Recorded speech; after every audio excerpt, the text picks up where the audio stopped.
बोले देवादिदेव श्री आदिनाथ भगवान की जय जय जय।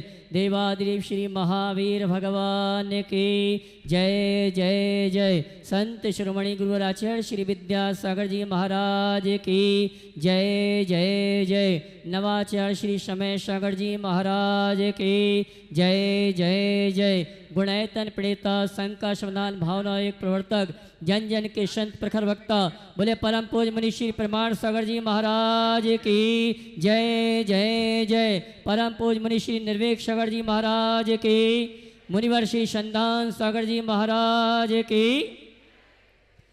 मध्य प्रदेश की आर्थिक राजधानी इंदौर के आचार्य श्री विद्यासागर सभागार से हम और आप सायंकालीन टीवी चैनल का बहुचर्चित विश्वविख्यात शंका समाधान में अपनी शंकाओं का समाधान प्राप्त करें। उसके पूर्व पारस चैनल, जिनवाणी चैनल, आदिनाथ चैनल और प्रमाणिक ऐप के माध्यम से जिस कार्यक्रम को घर में बैठ के देख और सुन रहे हैं उन सभी का और यहाँ पर उपस्थित समस्त श्रावक श्राविकाओं का धर्म प्रभावना समिति के साथ साथ सकल दिगंबर जैन समाज इंदौर हार्दिक अभिनंदन स्वागत करता है। चलते हैं प्रतिदिन की भांति परम पूज मुनिवर के श्री चरण में नमन करते हुए आशीर्वाद प्राप्त करेंगे और निवेदन करेंगे। शंका समाधान के कार्यक्रम के लिए दोनों हाथ जोड़ लेंगे और मेरे साथ बोलेंगे हे मुनिवर नमोस्तु नमोस्तु नमोस्तु। और आइए परम पूज मुनिवर के श्री चरण में नमन करते हुए आशीर्वाद प्राप्त किया और निवेदन किए शंका समाधान के लिए। उसके पूर्व आइए उन सुधी श्रावकों के नामों की घोषणा यहाँ पर की जा रही है जिन्होंने आज गुणायतन से जुड़ने का सौभाग्य प्राप्त किया है।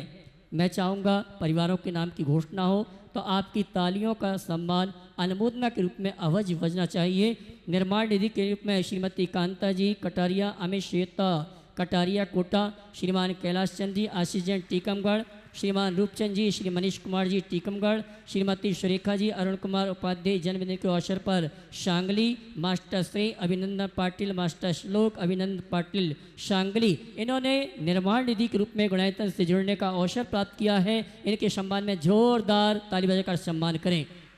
और ये चलते हैं निर्माण सारथी के रूप में श्रीमान विवेक कुमार जी, श्रीमती संजना जैन अशोक नगर, जिन्होंने निर्माण सारथी के रूप में गुणायतन से जुड़ने का सौभाग्य प्राप्त किया है। और आइए जिन्होंने गुणायतन में सूत्रधार के रूप में अवसर प्राप्त किया है, अपने जीवन में लगभग 12 वर्ष तक जिन्होंने 1 करोड़ नमोकार की जाप का संकल्प लिया था, इनका 13 अगस्त 2024 को संकल्प पूरा है। और इस प्रसंग पर गुणायतन में सूत्रधार के रूप में जुड़ने का अवसर प्राप्त किया है स्वर्गीय प्रकाश चंद जी लोहाड़िया परिवार के श्रीमती शशि प्रभा जी, राजेश जी, संजय जी, मनीष जी लोहाड़िया परिवार इंदौर हमारे बीच उपस्थित हैं। मैं चाहूँगा परम पूज मुनिवर के श्री चरण नमन करते हुए गुरु वंदना का सौभाग्य प्राप्त करें और गुणायतन परिवार धर्म प्रभावना समिति सम्मान का कार्यक्रम संपन्न करेंगे। श्रीमती शशि प्रभा जी लोहाड़िया, राजेश जी, संजय जी, मनीष जी लोहाड़िया पूरे परिवार यहाँ पर जावे और उनके सम्मान के लिए मैं 1 करोड़ जाप 12 वर्ष में। और ये महाराज जी हम दोनों भाइयों के माध्यम से अशोक भैया के माध्यम से संकल्प लिया था उदासीन आश्रम में, 12 साल में इन्होंने पूरी जाप पूर्ण की है। आइए श्रीफल चाह के गुरुवर का आशीर्वाद प्राप्त करेंगे और इनके सम्मान के लिए आवाज दूंगा हमारे गुणायतन के ट्रस्टी श्रीमान हेमंत जी काला, रितेश जी पाटनी और सुनील जी विलाला, ये आएंगे हमारे सम्मानी सूत्रधार परिवार का गुणायतन परिवार और धर्म प्रभावना समिति की ओर से सम्मान का कार्यक्रम संपन्न करेंगे। और मैं चाहूँगा इनके सम्मान में आप जोरदार जोरदार ताली बजाकर सम्मान करें। और आइए गुणायतन ट्रस्टी के रूप में जिन्होंने जुड़ने का अवसर प्राप्त किया, मैं उस व्यक्तित्व को आमंत्रित करूंगा जो वड़वानी ट्रस्ट कमेटी के महामंत्री श्रीमती मनोरमा जी के सुपुत्र श्रीमान राजप्रकाश जी, श्रीमती नीता पहाड़िया के सुपुत्र श्रीमान अक्षय जी, श्रीमती सुरभि पहाड़िया, श्री अंचल जी, श्रीमती निकिता जी, मास्टर आरम सिद्धम कुमारी अमायरा मिराया पहाड़िया परिवार कुक्षी वाले कंचनबाग इंदौर, जिन्होंने गुणायतन ट्रस्टी के रूप में गुणायतन से जुड़ने का अवसर सौभाग्य प्राप्त किया है। मैं सम्मान सहित पहाड़िया परिवार को आमंत्रित करूंगा, वे आए परम पूज मुनिवर के श्री चरण नमन करते गुरु वंदना का सौभाग्य प्राप्त करेंगे। और उनके सम्मान के लिए मैं आवाज दूंगा हमारे चातुर्मास के यजमान श्रीमान मुकेश जी चंदनवाला पाटौदी और साथ में आएंगे हमारे गुणायतन के शिरोमणि संरक्षक और धर्म प्रभावना समिति के अध्यक्ष श्रीमान अशोक जी दोषी और नवीन जी गोधा। ये सभी आएंगे। हमारे सम्माननीय श्रीमान राज प्रकाश जी पहाड़िया परिवार का गुणायतन परिवार और धर्म प्रभावना समिति की ओर से सम्मान का कार्यक्रम संपन्न करेंगे। आइए पहाड़िया जी, और आइए चलते हैं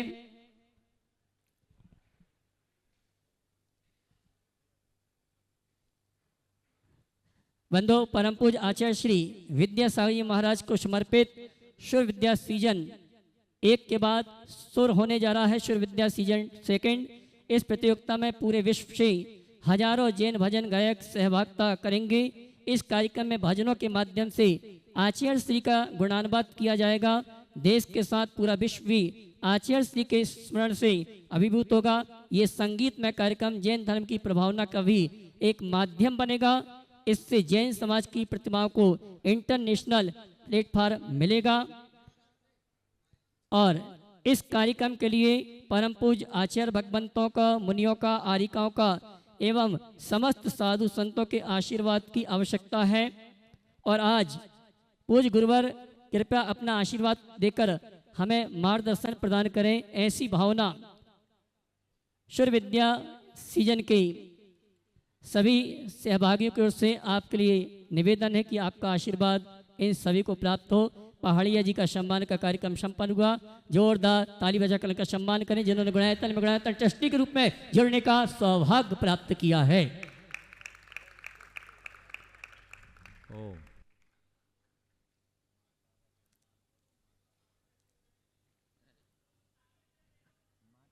और आइए चलते हैं हम और आप सभी की ओर से निवेदन करेंगे आगे के शंका समाधान के कार्यक्रम के संचालन के लिए परम पूज्य संधान सागर जी महाराज जी से दोनों हाथ रख के जयकारा लगाएंगे।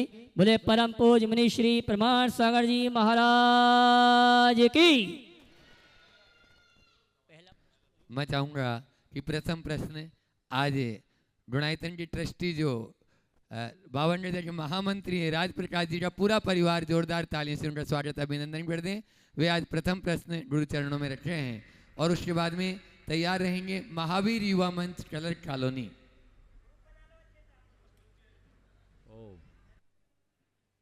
माइक पहुंचा दें।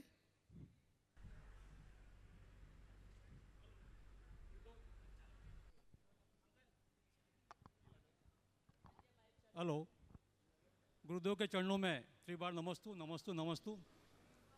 गुरुदेव का आशीर्वाद मेरे परिवार पे, मेरे पर हमेशा रहा।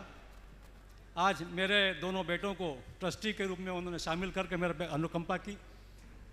मेरे दोनों बेटे आपसे जुड़े हुए हैं। गुरुदेव एक विनती और है, सिर्फ प्रश्न तो बेटा पूछेगा कि आपने सिद्धचक्र विधान को जो ऊंचाइयाँ दी है और जो लोगों को उसमें जीवन का, धर्म का और सब आनंद आ रहा है, आपने भावना योग से कई युवाओं को जोड़ा है। मेरा निवेदन है कुछ ऐसा शास्त्र आप लिखें, शास्त्र पंडित लोग लिखते हैं, विद्वान लिखते हैं, जो युवा लोग 2 दिन 3 दिन में ऐसा कोई विधान कर सकें कि उनके पास समय की कमी होती है। 10वीं 11वीं के बच्चे, कॉलेज जाने के बच्चे और जो नए नए नौकरी में लगते हैं, उन्हें बहुत सारी समस्या रहती है, इतना समय नहीं दे पाते हैं। तो कोई ऐसा आप काम करें जो 2 या 3 दिन में भी वो कर सकें, ऐसा मेरा निवेदन है। बहुत अच्छा प्रस्ताव दिया राजप्रकाश जी ने। अगर कोई उसमें पुण्यार्जक हो तो सुनो, पहले तो मैं चाहूँगा एक बार जोरदार अभिनंदन इस परिवार का कर दें। आज इनकी RAC कन्फर्म हुई है बहुप्रतीक्षित। चलो बहुत अच्छा, आज पूरा परिवार यहाँ इनका एक साथ एकत्रित हुआ है और आप लोगों ने जो कार्य किया है बहुत ही प्रशंसनीय। आपने जो प्रस्ताव दिया कि ऐसा कोई विधान रखे जो 2 दिन 3 दिन में हो जाए, मैं आपको बताऊं, रचने की ज़रूरत नहीं है, ऑलरेडी रचा हुआ है। मैं सभी से कहता हूं 8 दिवसीय सिद्धचक्र महामंडल विधान करो, सर्वोत्तम विधान। और यदि वैसी अनुकूलता नहीं है तो 8 रविवार को अलग अलग 8 गणधर वलय विधान कर लो, बस जब सुविधा हो अपने जीवन में। अचिंत प्रभावशाली विधान है और ज़्यादा समय नहीं लगता। 1.5 घंटे में विधान पूरा, आप करो, उसका प्रभाव है। मैं उन सब लोगों के लिए आज बताना चाहूँगा, गुणायतन में नियमित गणधर वाले विधान होता है और वह सदा सदा के लिए होता रहेगा। तो आराम से गणधर वाले विधान, छोटा सा विधान है, और नमो जिनानम नमो ओहि जिनानम आदि के मंत्रों की 9 बार आराधना होती है। संस्कृत का गणधर वाले विधान बहुत लय, ताल और भाव के साथ आप आनंद पूर्वक उसका लाभ ले सकते हैं। इसका अभी लोगों में प्रचलन कम है। आप लोग शांति विधान करते हैं, उससे भी ज़्यादा प्रभावशाली, क्योंकि ये नमोकार की तरह सतखंडागम के मूल सूत्रों पर आधारित मंत्र है, बल्कि सूत्र ही है। इनकी अचिंत्य महिमा है। तो जिनको भी समय का अभाव दिखे, वे जब छुट्टी मिले गणधर वाले विधान करें, बहुत आनंद है। हाँ हाँ। गुरुदेव के चरणों में त्रैबार नमोस्तु। गुरुदेव, मेरी शंका यह है कि जो आजकल मेरी उम्र के बच्चे होते हैं, उनके जीवन के नज़रिए में और हमारे माता पिता के जीवन के नज़रिए में एक बहुत बड़ा अंतर है, जिसकी वजह से बहुत छोटी छोटी चीज़ों के ऊपर हमारे बीच में मतभेद हो जाता है। तो मेरी शंका यह है कि यह मतभेद क्यों होता है और इसका क्या उपाय है? देखो, जनरेशन गैप आज नहीं, हमेशा रहा। समझ गए? तुम्हें यह सवाल अपने पापा से पूछना चाहिए कि पापा, आप जब मेरे एज में थे तो दादा से आपका मतभेद होता था कि नहीं? तो मैं समझता हूँ तेरे पापा बोलेंगे बेटा बहुत कम होता था। होता तो होगा, क्यों कम ही होता होगा, लेकिन क्यों कम होता था उसकी वजह, जब तेरे पापा तेरी उम्र में थे तो वो माँ बाप को सब कुछ मानते थे। आज तुम्हारे जैसे बच्चे अपने आप को माँ बाप से बड़ा मानना शुरू कर दें। माइंडसेट बदलो, माँ बाप को माँ बाप मानना शुरू करो, और ये बात अपने दिमाग में बिठाओ कि मेरे माता पिता यदि मुझे कुछ कहते हैं तो मेरे भले के लिए कहते हैं। वो जो कुछ कहते हैं उनका एक एक वाक्य अनुभवों से भरा है और उसमें ही मेरी भलाई है। यदि ऐसी मनोदशा बन गई तो फिर कुछ बुरा नहीं लगेगा। समझ गए? और एक बात और बोलता हूँ, हर व्यक्ति के जीवन में घर परिवार का एक ऐसा मेंबर होता है जिसके प्रति उसके मन में बहुत गहरा लगाव होता है, चाहे वो माँ हो, दादा हो, दादी हो, है ना? और उसकी कोई बात तुम्हें बुरी लगती है क्या? नहीं लगती ना। जो बात तेरे पापा बोल रहे हो उसमें तेरे को चिढ़ आ रही है, वही बात तेरी दादी बोल रही है तुम मान रहे हो, है ना? है? क्यों मान रहे हो? पापा से चिढ़ क्यों और दादी की बात को स्वीकार क्यों? बताओ। इसका एक ही रहस्य है कि दादी के प्रति तुम्हारे मन में अलग प्रकार का लगाव और भाव है और पापा के प्रति अलग प्रकार का भाव। तो मैं तुम्हारे माध्यम से तुम्हारे एज के सब बच्चों से ये कहना चाहूँगा, माँ बाप को माँ बाप मानो, और कितने भी बड़े हो जाओ मन में ये बात बैठाओ, मैं बेटा हूँ, वो बाप है, मैं बाप नहीं हूँ। ये चीज़ दिमाग में बिठा लेना चाहिए। और माँ बाप से कहना चाहूँगा, बच्चों के लिए आप हिदायतें दें, पर ज़रूरत से ज़्यादा नहीं। उतनी ही हिदायतें दें जितनी ज़रूरत है, समय पर और ज़रूरी हिदायतें देने पर उनका असर होता है। और ज़रूरत से ज़्यादा हिदायतें देने का लोग कोई अर्थ ही नहीं रखते। एक गिलास दूध में दूध को मीठा करने के लिए 2 चम्मच चीनी तो अच्छा लगता है, पर चीनी डालने से दूध मीठा होता है, इस ख्याल से 2 की जगह 20 चम्मच चीनी डालने की गलती करते हो क्या? माँ बाप को चाहिए वो देखे कि वो कितनी मात्रा में चीनी डाल रहा है। वो 2 चम्मच है या 20 चम्मच, समझ गए? और 10 गलती पर एक बार टोके, एक गलती पर 10 बार टोकने की आदत से बचे। यदि ये दृष्टिकोण बन जाए तो कोई फर्क नहीं पड़ेगा। और एक और कारण है, तेरे पापा तेरे दादा से ठुक पिट के बड़े हुए हैं और तू ज़्यादा लाड प्यार में बड़ा हुआ। ये जनरेशन में बहुत बड़ा अंतर है। हाँ, इसके हाँ, बहुत अच्छी बात है। ये मुझे बता रहे उसके दादा कि इस छोटे से बच्चे के 1 लाख फॉलोअर है। हाँ, पर मैं आपसे ये कहूँगा, 1 लाख फॉलोअर बनाने वाले को कम से कम अपने माँ बाप को फॉलो करना सीखना चाहिए। तेरे पीछे 1 लाख है, लेकिन तू जो दुनिया में एक ही हो सकता है उसके पीछे नहीं लग पाया, तो अपने पीछे की भीड़ का कोई अर्थ नहीं, सब व्यर्थ है। और एक बात सदैव ध्यान रखना, दुनिया में हर चीज़ें पसंद की जा सकती है, पर माँ बाप तो जो मिले हैं उन्हें ही पसंद करना होता है। समझ गया? ये तू सोचेगा कि मेरे पापा मम्मी कोई दूसरे आ जाए, इस जीवन में तो नहीं आएगा बेटा। ये तेरे ही नहीं, सब के लिए मैं कह रहा हूं। इसलिए माइंडसेट बदलना चाहिए। पढ़ो लिखो आगे बढ़ो, लेकिन इस बात को कभी मत भूलो कि आज मैं जो कुछ भी हूँ उसके पीछे किसी का हाथ है, किसी का संरक्षण है, जिसके बल पर मैं यहाँ आके खड़ा हूँ। समझ गए? ये ध्यान रखना चाहिए। बहुत बहुत आभार। और है, चलो पूछो। हाँ, नमोस्तु महाराज जी, नमोस्तु। मेरा प्रश्न यह है कि हम बच्चों को बचपन से यह सिखाया जाता है कि हमें सोने के पहले 9 बार नमोकार मंत्र की माला फेरनी चाहिए। अगर हम यही माला लेटकर फेरे तो क्या हमें कोई दोष पड़ता है? अगर हमें दोष पड़ता है तो वह क्यों पड़ता है? देखो, बहुत अच्छी बात है। सबसे पहले ये सिखाना बहुत अच्छी बात है कि सोने से पहले 9 बार नमोकार मंत्र पढ़ना चाहिए। 9 बार नमोकार मंत्र पढ़ने में कितने मिनट लगते हैं? मैक्सिमम 40 सेकेंड, 1 मिनट भी नहीं। अब ये पहले जानो कि 9 बार नमोकार क्यों पढ़ना। समझ गया?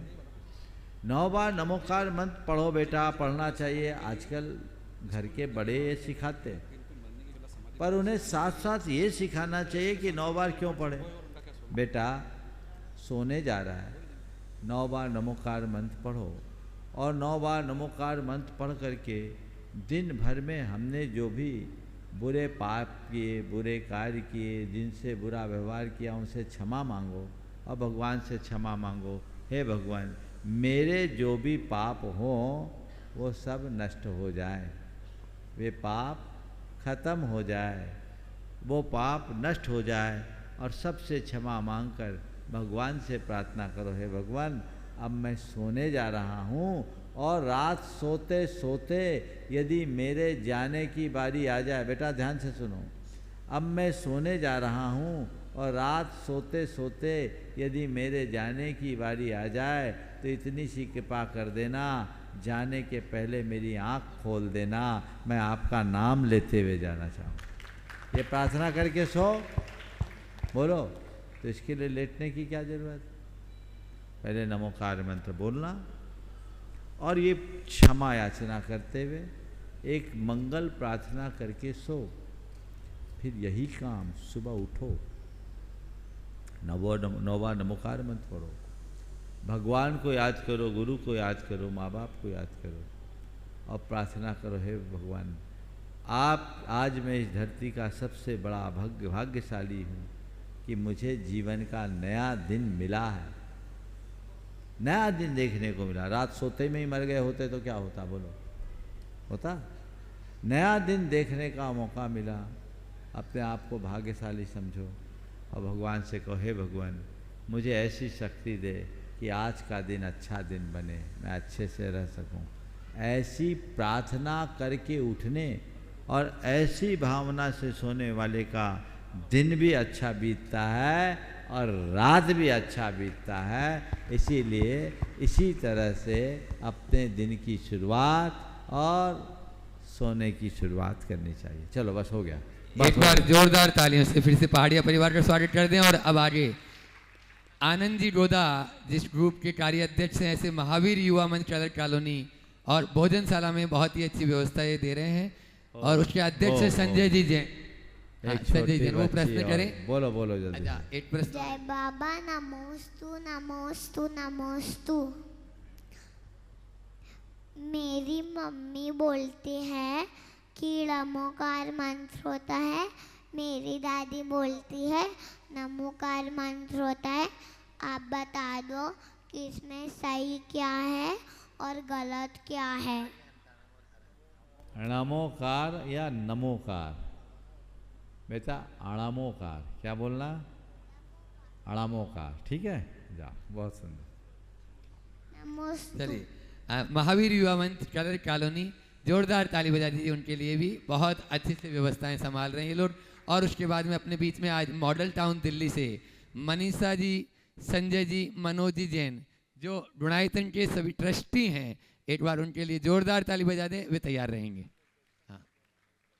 क्लर्क कॉलोनी, दिगंबर जैन समाज और महावीर युवा मंच के सभी साथियों की ओर से मंचासीन त्रय गुरुओं के चरणों में बारंबार नमस्तु। छुल्लक जी को बारंबार इच्छामि। गुरुदेव, जीवन जीने की कला सिखाने के लिए कई स्कूल होते हैं, विश्वविद्यालय होते हैं, महाविद्यालय होते हैं, किंतु मरने की कला, समाधि मरण आदि कला सीखने के लिए ऐसे संस्थाओं का निर्माण संभव है और उनका स्वरूप क्या होगा, इस पर मार्गदर्शन दीजिए। नमस्ते। बिल्कुल, जीने की कला सिखाने के लिए विश्वविद्यालय है। और जीने की कला नहीं, जीवन के निर्वाह की कला सिखाने के लिए। समझ गए? सच्चे अर्थों में सही जीवन जीने और सही ढंग से मरने की कला सीखना है तो गुरुओं के चलते फिरते विश्वविद्यालय में आ जाओ, सब सीख जाओ। नमस्ते महाराज जी। महाराज जी एक प्रश्न नवीन जी भी करेंगे। और आगे गुरुदेव के चरणों में नमोस्तु नमोस्तु नमोस्तु। गुरुदेव, एक शंका है मन में। हम बड़े भाव से मंदिर में दर्शन करने जाते हैं, जिनालय में दर्शन करने जाते हैं, मान स्तंभ के दर्शन करते हैं। नीचे लिखा रहता है ये मान स्तंभ फलाने फलाने स्वर्गीय की तरफ से बनाया गया है। वापस चक्कर लगाते हैं तो मूर्ति फलाने फलाने स्वर्गीय जी की तरफ से है। मंदिर में कदम रखते हैं तो नीचे लिखा रहता है स्वर्गीय फलाने फलाने की तरफ से ये फर्श का निर्माण किया गया है। आगे बढ़ते हैं, वेदी पे लिखा रहता है कि ये सेठ जी की तरफ से किया गया है। अब गुरुदेव, दान की महिमा तो ये है कि राइट हैंड से दिया जाए तो लेफ्ट हैंड को पता नहीं होना चाहिए। तो क्या ये दान उचित है या ऐसा करना उचित है या अनुचित है? बहुत अच्छा सवाल। कुछ समय पहले था मैं इस बात का घोर आलोचक था और मैंने बड़ी प्रखरता और मुखरता के साथ इसका निषेध किया। लेकिन एक घटना 2013 में मेरी धारणा को बदल दी। 2013 में जब हमारा कोलकाता चातुर्मास था,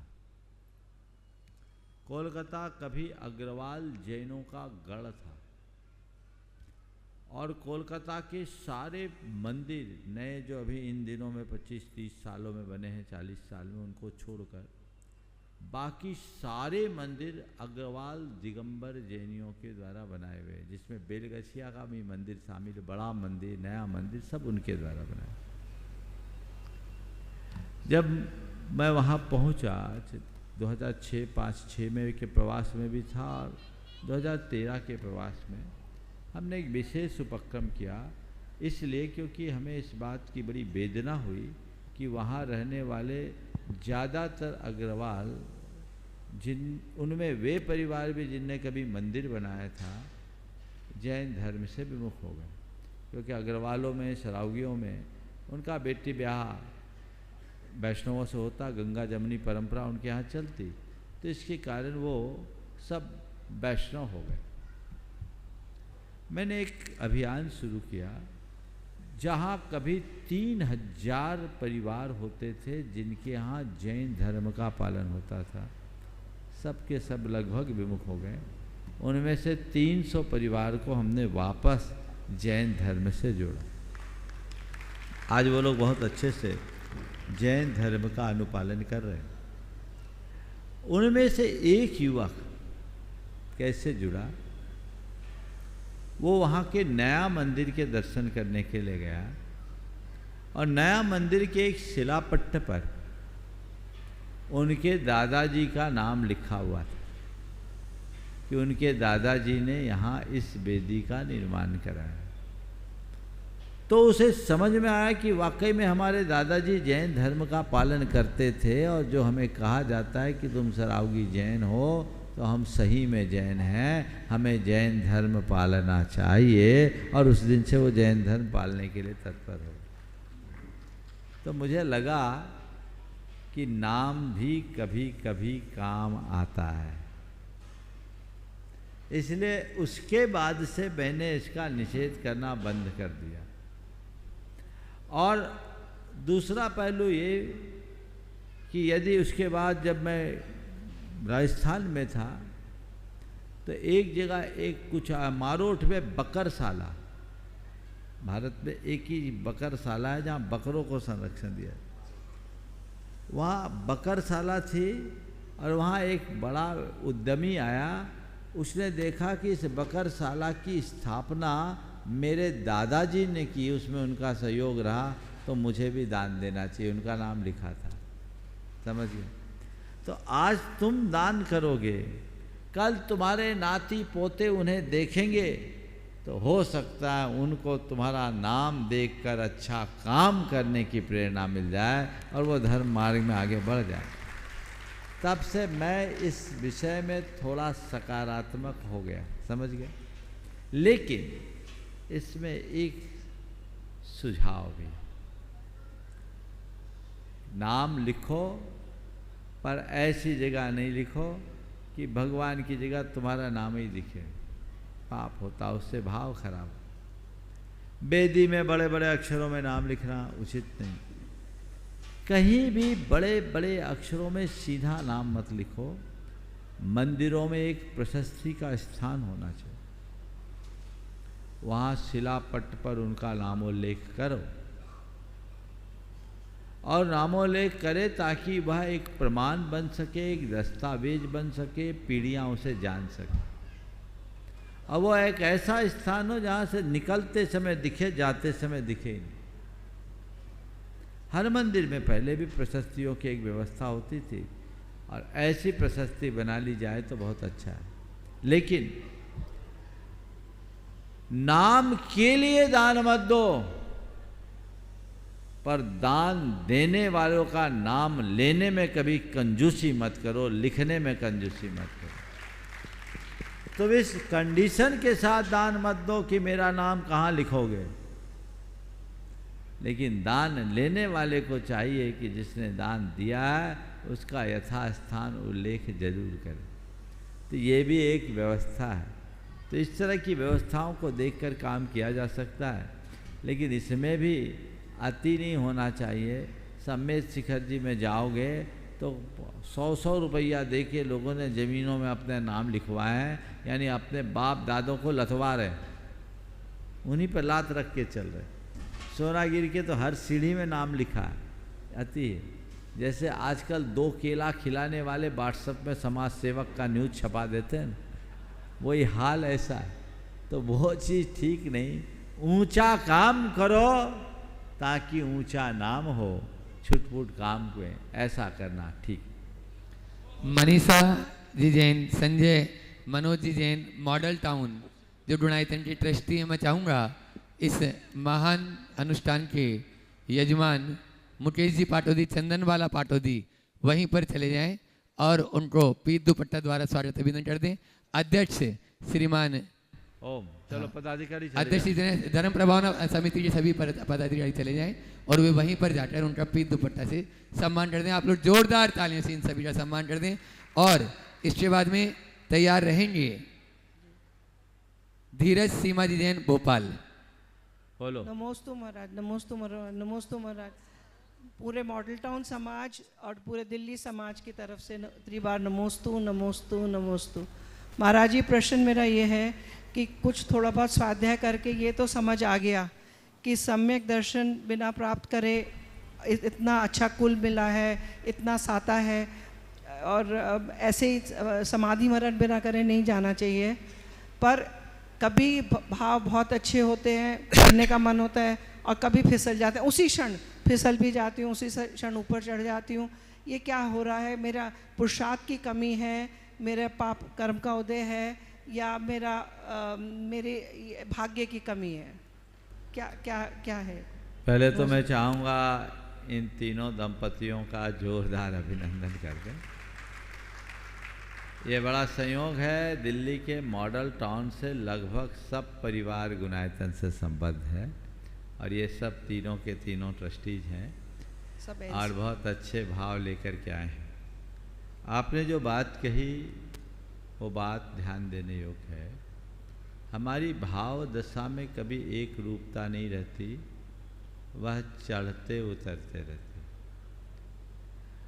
आपके जैसे मोबाइल होते हैं ना, मोबाइल का फंक्शन कब तक चलता है? जब तक उसकी बैटरी चार्ज होती है, और जब बैटरी डिस्चार्ज हो जाती तो आप क्या करते हैं? दोबारा चार्ज करते हैं। तो आप लोगों को भी मैं यही कहूँगा कि जब भाव डिस्चार्ज होने लगे तो फिर से उसे रिचार्ज करना शुरू कर दो, और रिचार्ज करने के लिए पावर पॉइंट पे आ जाओ और उससे कनेक्ट हो जाओ। बहुत बहुत धीरज सीमा जी जैन भोपाल, और उसके बाद में तैयार रहेंगे विजय सुनीता काला झोटवाड़ा जयपुर। नमोस्तु महाराज श्री, नमोस्तु महाराज श्री, नमोस्तु महाराज श्री। महाराज श्री, मेरी एक संशंका है कि पति पत्नी के गोत्र अलग होने पर क्या मुनि महाराज या आर्यका माता जी को आहार दिया जा सकता है? पति पत्नी के गोत्र तो कभी एक होते ही नहीं है, एक गोत्र में तो संबंध ही नहीं होता। जैसे मैं पद्मावती पोरवाल और वो अग्रवाल समाज से हैं। हाँ, ये सुनो, ये गोत्र नहीं, जाति अलग, समझ गए? देखो, इसमें अलग अलग संघ की अलग अलग परिपाटियाँ हैं।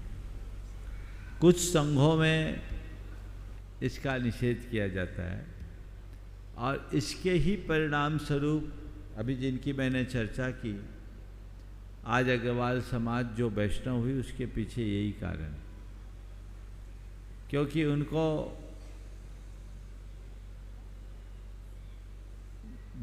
वैष्णव अग्रवाल से संबंध करने की सम्मति तो दे दी गई, लेकिन अग्रवालेतर जैन से संबंध करने की मनाही कर दी गई, क्योंकि उसमें सज्जातित्व में बाधा की बात की जाने लगी। तो बाध्य होकर उन्हें जैन होने के बाद भी गैर जैनों से संबंध करने के लिए मजबूर होना पड़ा। चीज़ें बनती और बदलती। लेकिन यदि उस समय उदार दृष्टि रखी गई होती और उनका अन्य जैनों के साथ वैवाहिक संबंध का रास्ता खोल दिया गया होता, तो आज जो भाई बहन हमसे दूर हुए वे हमारे अंग बने होते। हमारे गुरुदेव ने इस विषय को बहुत गंभीरता से लिया और उन्होंने कहा, देहाश्रित जाति से ऊंचा स्थान आत्माश्रित धर्म का है, इसलिए इसमें कोई बाधा नहीं। विधर्म विवाह से बचना चाहिए, अंतर्जातीय विवाह में कोई हानि नहीं। समझ गए? इसलिए हमारे संघ में आप सब कुछ दे सकते हैं। यदि किसी संघ में न लेना चाहे तो आप पहले बात कर लीजिए, जचे तो दीजिए, नहीं तो मत दीजिए। पूर्णतः जैन धर्म का ही पालन करते हैं हम। अरे हो ही गया ना, पद्मावती पोरवाल और अग्रवाल दोनों जैन हैं, इसमें कुछ सोचने की बात नहीं। आशीर्वाद दे सकते हैं। विजय सुनीता काला जयपुर राजस्थान, और उसके बाद में तैयार रहेंगे आज जिनका जन्मदिन भी और इस पूरे धर्म प्रभावना समिति में जो पत्रकार अविनाश जी पत्रकार अपना प्रश्न रखेंगे। प्रवक्ता, मुख्य प्रवक्ता है और महाराज श्री जी की वाणी को जन जन तक पहुंचा रहे हैं। नमोस्तु मुनिवर, नमोस्तु मुनिवर, नमोस्तु मुनिवर। महाराज जी मेरा प्रश्न है, जो इंसान झूठ बोलने की कला जानता हो वो जिंदगी भर गैरों की खुश रख सकता है, लेकिन अपनों को नहीं। फिर से बोलो बाबा। जो इंसान झूठ बोलने की कला जानता हो वो जिंदगी भर गैरों को खुश रखता है, लेकिन अपनों को नहीं। तो गुरुदेव झूठ बोलने वालों को इंसान की पहचान कैसे करें ताकि हम उससे दूरियां बना सकें, और झूठ बुराई करने वालों को कौन सा कर्म का फल मिलता है? देखिए, झूठ बोलने वाले की पहचान कैसे करें? आज रही कल तो उसकी झूठ की पोल खुलती ही है। उसकी कथनी और करनी का अंतर देखे, उसमें नज़र रखे, अपने आप उसकी झूठ की पोल खुल जाएगी। कहीं न कहीं से वो प्रकट होगा, और जब खुल जाए तो अपने आप को विड्रा कर लें। और ये बात सही है, सच शाश्वत होता है, झूठ की कोई उम्र नहीं होती। हाँ। मुख्य प्रवक्ता अविनाशी जैन, पत्रकार विदिशा। हाँ, वे अपना आज उनका जन्मदिन भी जोरदार तालियों से अविनाश भाई का स्वागत है। हाँ, धर्म प्रभावना समिति के पदाधिकारी नवीन जी रोध आ जाएं, कार्याध्यक्ष, और वे उनका स्वागत अभिनंदन कर दें। आइए। पूज्य गुरुदेव के चरणों में नमोस्तु नमोस्तु नमोस्तु। गुरुदेव, आज मैं आपसे अपने जन्मदिन पर आशीर्वाद चाहता हूँ, जिससे मैं भक्ति के मार्ग पर आगे बढ़कर अपनी आत्मा का उद्धार कर सकूं, एवं दोनों बेटा डॉक्टर अर्पण जैन रायपुर तथा अंकित जैन तथा बिटिया आस्था जैन दिल्ली के लिए भी आशीर्वाद प्रदान करें। और प्रश्न हमारा ये है महाराज जी कि पूज्य गुरुदेव के चरणों में संविधान सभा और स्वतंत्रता संग्राम आंदोलन में कई महानुभाव जैन थे, लेकिन उन्होंने अपने नाम के पीछे जैन नहीं लिखा, बल्कि साराबाई, मेहता, मलैया आदि शब्दों का उच्चारण किया। इस कारण से जैन समाज मेरे ख्याल से उधर उसे जो सम्मान मिलना चाहिए था वो सम्मान नहीं मिल पाया। गुरुदेव, मेरी ऐसी भावना है कि आज भी महाराष्ट्र, कर्नाटक, मध्य प्रदेश में तो काफ़ी लोग जैन लिखते हैं, महाराष्ट्र, कर्नाटक और कई समाजों में ऐसा प्रचलन है कि वो उपजाति या गोत्र लिखते हैं, उसके साथ साथ वो जैन भी लिखें, ऐसी मेरी भावना है। आप ऐसा संबोधन भी दें। देखिए, जैन लिखने का प्रस्ताव अच्छा है, लिखो, पर मेरा कहना है नाम से जैन हो या ना हो, तुम्हारे काम से जैन होने की पहचान होनी चाहिए। जैन होने का कई जगह फायदा भी है तो कई जगह नुकसान भी है। ध्यान से सुनना, जैन होने का फायदा भी है और कई जगह नुकसान भी है। एक युवक, नाम नहीं ले रहा, जिसने अपने पूरे जीवन में 19 गोल्ड मेडल लिए, और वो हमारी प्रेरणा से यूपीएससी का एग्ज़ाम दिया। 3 अटेम्प्ट में तीनों बार इंटरव्यू तक गया, तीनों बार उसका सिलेक्शन हुआ, पर तीनों बार उसको इंटरव्यू में 60 से 70 नंबर के बीच मिले। वो इंडियन रेलवे सर्विस में आ पाया, आईएएस नहीं बन पाया। चौथी बार उसने फिर किया ही नहीं। उससे जब बात की तो बोले, महाराज जब मैं इंटरव्यू देने जाता था तो मेरे नाम के आगे ये जैन लिखा होता था ना, तो उसी में उनका दिमाग घूम जाता था। और मुझे ऐसा लगता है कि मेरे इंटरव्यू में जानबूझकर मुझे मार्क्स कम दिए, तो मुझे लगा काश मैं जैन न लिखकर दूसरा सरनेम लिखता तो बच जाता। मुझे उसकी बात बड़ी तार्किक लगी।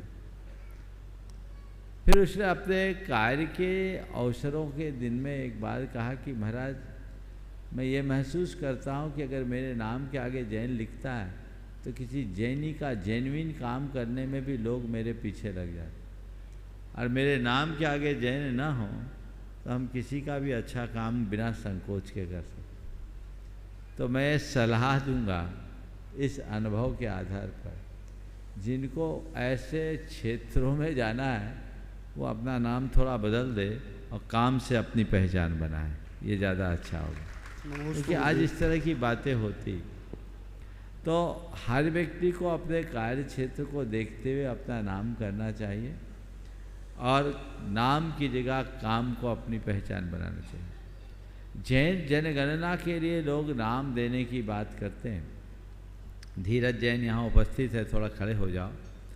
ये भारतीय जनगणना विभाग में सेंसेक्स में डायरेक्टर हैं और 2017-18 में जब हमने इस अभियान को छेड़ा था तब इनका और SK जैन बहुत महत्वपूर्ण योगदान था। ये एक बड़ी भ्रांति है कि नाम के आगे जैन लिख लेने से आपकी जनगणना सही होगी, ऐसा नहीं। नाम के आगे जैन लिख भी दोगे और धर्म के कॉलम में 1 नंबर में टिक लगाओगे तो आपकी जैन में गिनती नहीं होगी। आपकी जैन में गिनती तभी होगी जब आप 6 नंबर पे टिक लगाओगे। कितने नंबर पर? कॉलम 6 पे। तो ये आप नाम में जैन लगाओ या न लगाओ, कॉलम नंबर 6 में आपका टिक होना चाहिए, जो जैन धर्म का कॉलम। अब तो फिर से जनगणना की शुरुआत हो रही है। हम सबको चाहिए कि उसकी ठीक कार्य योजना बनाकर आगे बढ़ाएं। अब तो कुछ सरकार को ऐप के माध्यम से कर रही है, मैं अभी धीरज से बात करूंगा और फिर आप लोगों को बताऊंगा, शायद इसी साल चालू होना है ना। तो जो भी हो, इस मंच से आप सबको सूचना दी जाएगी और सभी से मैं कहूँगा जो लोग व्हाट्सएप और अन्य माध्यमों से जनगणना के लिए जागरूकता का अभियान छेड़ते हैं, वे पहले सारे गाइडलाइन को समझे,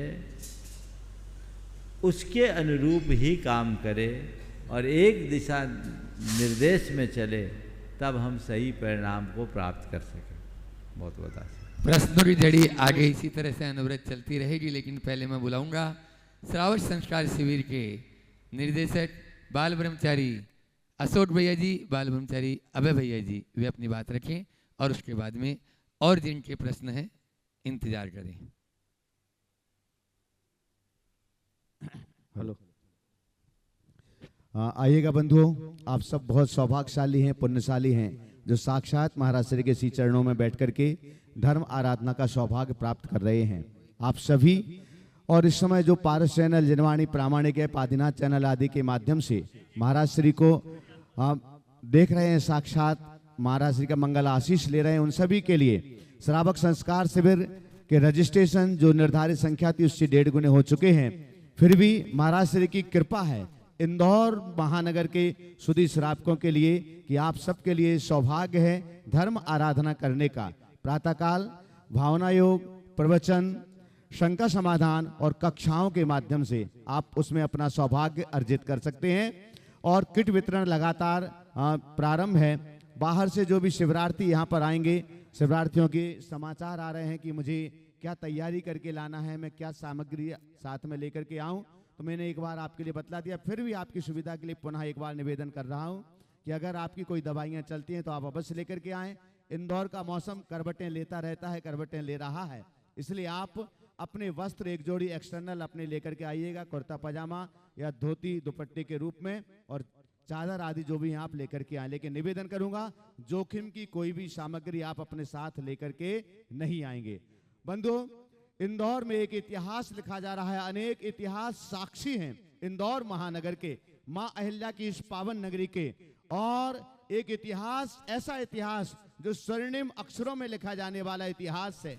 सिद्ध चक्र महामंडल विधान के माध्यम से 108 मंडलीय सिद्ध चक्र महामंडल विधान, जो संस्कृत भाषा का विधान है, मूल संस्कृत भाषा में लिखा हुआ विधान, जिसमें संपूर्ण विधान में महाराज श्री का चरण सानिध्य हमें मिलता है और महाराज श्री के मुखारविंद से ही उस विधान के मंत्रोच्चारण किए जाते हैं। उन 108 मंडलीय विधानों में से लगभग अंतिम छोर को हम छूने वाले हैं। अभी हमने देखा है उसकी संख्या को, तो लगभग हम अंतिम छोर को छू रहे हैं। 90% से भी ऊपर ग्राफ जा चुका है। मैं अनुरोध कर रहा हूं जो इस समय इस कार्यक्रम को लाइव देख रहे हैं देश और दुनिया के लोगों से, और आप सभी से भी, इंदौर महानगर में जो अपने घरों पर बैठ करके देख रहे हैं, कि आपका आलस्य इतिहास का गवाह बनने से आपको रोक सकता है। इसलिए आप आलस छोड़िएगा, प्रमाद छोड़िएगा, आगे के किन्हीं विकल्पों को छोड़िएगा, क्योंकि इतिहास के साक्षी अगर आपको बनना है तो आप आलस को छोड़ करके ही आप आज ही अपने मंडल का पुण्यार्जन कीजिएगा। अपना नाम समिति में अथवा जो भी माध्यम है और फोन आदि के माध्यम से आप अपने मंडल को बुक कीजिएगा। महाराज श्री का बहुत आशीर्वाद आपको मिला कि एक मंडल के लिए 8 सदस्यों के लिए प्रारंभ से ही आपको सुविधा दी थी, लेकिन महाराज श्री ने अब 8 की जगह 12 सदस्यों की सुविधा आपको दी है। आपके परिवार के 12 सदस्य एक मंडल पर पुण्यार्जन कर सकेंगे। समिति की ओर से आवास, भोजन और 2-2 जोड़ी वस्त्रों, हथकरघा के वस्त्रों की व्यवस्था और पूजन द्रव्य सामग्री की संपूर्ण समुचित व्यवस्थाएं समिति की ओर से आपके लिए प्रदान की जाएंगी। बंधुओं, एक सौभाग्य, अगर आप 10 दिन तक साधना नहीं कर सकते, श्रावक संस्कार शिविर में भाग नहीं ले सकते हैं, तो मात्र एक दिन के पुण्यार्जक बनकर के ये सौभाग्य आप श्रावक श्रेष्ठी के रूप में प्राप्त कर सकते हैं। और उसके लिए आपके लिए मंच की संपूर्ण मांगलिक क्रियाएं करने का सौभाग्य प्राप्त होगा, चाहे वो चित्र अनावरण हो, दीप प्रज्वलन हो, पूज्य श्री के श्री चरणों के पाद प्रक्षालन का सौभाग्य हो, मां जिनवाणी प्रदान करने का सौभाग्य हो, और लगभग 2000 शिवरार्थियों के लिए भोजनशाला में भोजन कराने का पुण्यार्जन प्राप्त करना हो, उनके लिए पूजन और 10 लक्षण विधान की द्रव्य सामग्री प्रदान करना हो, ये सारे पुण्यार्जन आप प्राप्त कर सकेंगे एक दिन के श्रावक श्रेष्ठी बनकर के। और उसके लिए एक राशि सुनिश्चित की गई है, आप अपना नाम कमेटी में दे सकते हैं, और उसके लिए 5 लाख रुपए की एक राशि सुनिश्चित की गई है, जिसमें तीनों भोजनशालाएं, द्रव्य की पूजन और साथ साथ में मंच की मांगलिक क्रियाएं करने का सौभाग्य प्राप्त होगा। तो जो भी यहाँ से जो इस कार्यक्रम को लाइव देख रहे हैं, आप भी फोन से ये पुण्यार्जन प्राप्त कर सकते हैं, और आप में से कोई भी मात्र 10 परिवारों के लिए वो उस दिन का श्रावक श्रेष्ठी होगा और मंच पर सपरिवार बैठ करके पूजन आराधना का सौभाग्य प्राप्त करेगा। हम पूज्य श्री के श्री चरणों में निवेदन करते हैं। बोलो। सीमा जैन ग्रुप तैयार रहेंगे, और उसके बाद में हेमराजी जैन अपने निवाई से अपने बीच में है, वे तैयार रहें। माइक वहाँ थोड़ा जल्दी पहुँचा दें। नमोस्तु महाराज श्री। सीधे सीधे प्रश्न करेंगे। हाँ महाराज श्री, हमारा प्रश्न ये है कि 30-40 साल पहले संसाधन के साधन नहीं थे, लेकिन विनम्रता, सरलता, सहजता, सहनशीलता दिखाई देती थी, लेकिन आजकल तकनीकी साधन बहुत हो जाने के बावजूद भी ये गुण समाप्त हो गए हैं, तो ऐसा क्यों और इसकी कमी हम कैसे पूरी करें? बिल्कुल सही बात है। पहले ये सब गुण थे क्योंकि संसाधन नहीं थे, अब ये गुण खो गए कि हम लोग संसाधन में खो गए। पहले हम परंपरागत मूल्यों को महत्व देते थे, अब चीज़ों को महत्व देने लगे। पहले हमारी दृष्टि व्यक्ति के साथ जुड़ी हुई थी, अब पूरी तरह वस्तुनिष्ठ हो गई। तो जब ऐसी सोच बदलती है तो जीवन अपने आप विकृत होता है। हमें अपनी सोच में आध्यात्मिकता को प्रतिष्ठापित करने की ज़रूरत है, तभी हम कुछ अच्छा कर पाए। हेमराजी जैन निवाई, और उसके बाद में तैयार रहेंगे गुणायतन जी शिरोमणि संरक्षक पारस जी जैन। सुनीता दीदी भी उनके साथ में रहेगी। नमोस्तु गुरुदेव, नमोस्तु गुरुदेव, नमोस्तु गुरुदेव।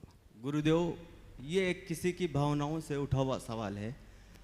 गुरुदेव, मैं निवाई से सफ़र कर रहा था बस में, तो मेरे पास एक लड़का जो JCRC यूनिवर्सिटी का है, SC से बिलोंग करता था, वो अपने YouTube पे आपका शंका समाधान का प्रोग्राम देख रहा था। मैंने उससे पूछा कि भाई ये क्या देख रहे हो और कौन है ये? तो उन्होंने बताया है कि ये गूगल बाबा हैं, जो आज इनसे कोई सा भी सवाल पूछ लो, हिस्ट्रिकल, ज्योग्राफिक, आर्टिफिशियल टेक्नोलॉजी, किसी भी माध्यम से, किसी भी तरह से, तो आज भारतवर्ष पूरा आपको, जैन ही नहीं अजैन भी आपको गूगल बाबा के नाम से जानता है गुरुदेव। तो मैं चाहता हूँ इस मंच से के माध्यम से आपके जितने भी एकलव्य भगत हैं, एकलव्य शिष्य हैं, आप उनको आशीर्वाद प्रदान करें। दूसरी बात यह है गुरुदेव कि आप हमारे गुरु हैं, आप अपने शिष्य में ऐसी कौन सी छवि देखना चाहेंगे जिससे वो कृतज्ञ हो जाए? देखिए, पहले तो मैं उन सब भक्तों को अपना आशीर्वाद देना चाहता हूँ जो कभी प्रकट रूप से, प्रत्यक्ष रूप से मेरे पास नहीं आ पाए और निरंतर हमें फॉलो करना चाहते हैं। आपने जो कहा है कि आप अपने भक्तों से क्या अपेक्षा रखते हैं। मैं एक ही अपेक्षा रखता हूँ और सब भक्तों से कहना चाहता हूँ कि तुम्हें कभी कहना न पड़े कि मेरे गुरु कौन है, तुम्हें देखकर लोग समझ लें कि तुम्हारे गुरु कौन है। अपने आचरण, अपने व्यवहार में ऐसी पवित्रता होनी चाहिए। मैं सभी से एक दूसरा संदेश देना चाहूँगा कि फैन नहीं, फॉलोअर बने। आज फैन बनने वालों की संख्या तो रोज बढ़ती है, फॉलोअर बनने में ही कुछ समझदारी है, इसलिए फॉलोअर बनने की कोशिश। सुनीता दीदी बांसा बुणाईतंजी शिरोमणि संरक्षक और उसके बाद में बुणाईतंजी शिरोमणि संरक्षक और इससे चातुर्मास्य मुख्य यजमान मुकेश चंदन बाला पाटोदी इंदौर। गुरुवर के चरणों में नमोस्तु, मुनिराजों के चरणों में नमोस्तु, छुल्लक जी के चरणों में इच्छा में।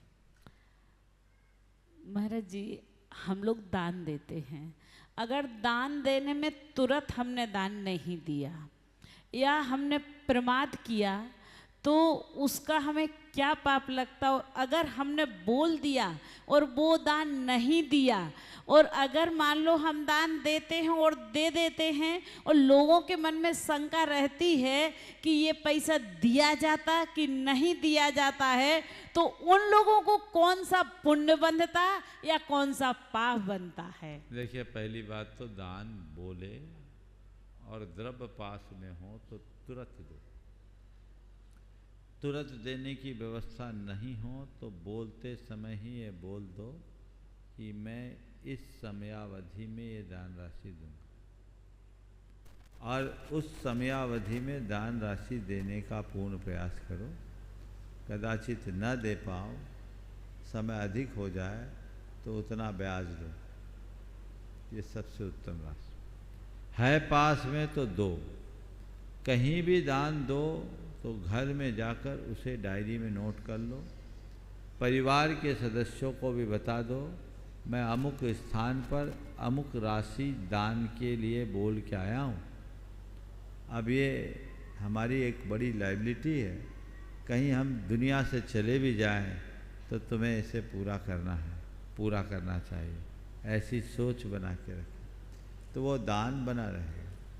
तो दान हमने बोला है तो देना चाहिए, और देने लायक स्थिति होने पर ही दान बोलना चाहिए।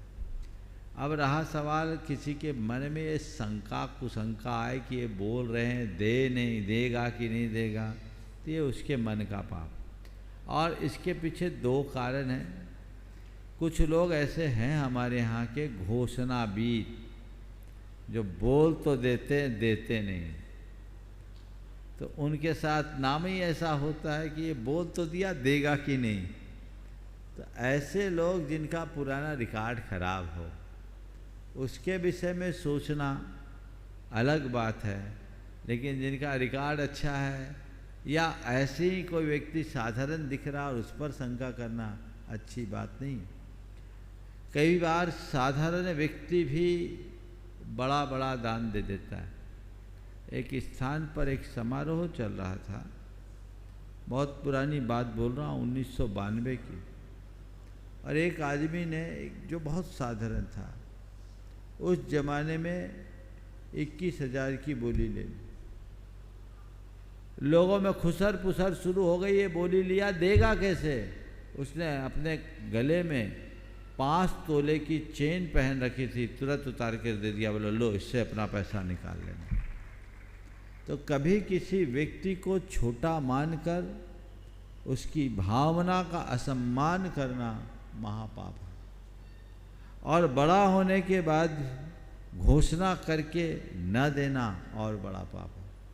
तो हमें हर किसी के दान का सम्मान करना चाहिए, सत्कार करना चाहिए, और दान बोला है तो उसे देना अपना दायित्व समझना चाहिए।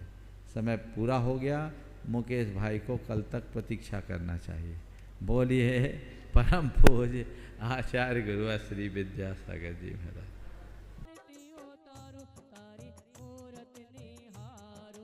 विद्यासागर जी महाराज आज तारी आरती उतारो आत्मे पे पासो ये चातके आए आत्मे पे पासो ये चातके आए अध्यात्म अमृत पाने को आए बरसा दो बरसा दो अमृत आज आज तारी आरती उतारो तैमार सागर जी महाराज आज तारी आरती उतारो तारी मूरत निहारो आरती उतारो तारी मूरत निहारो तैमार सागर जी महाराज आज तारी आरती उतारो कब से ये प्यासी है अखियाँ हमारी बीत रात मूरत है प्यारी प्यारी सपना हुआ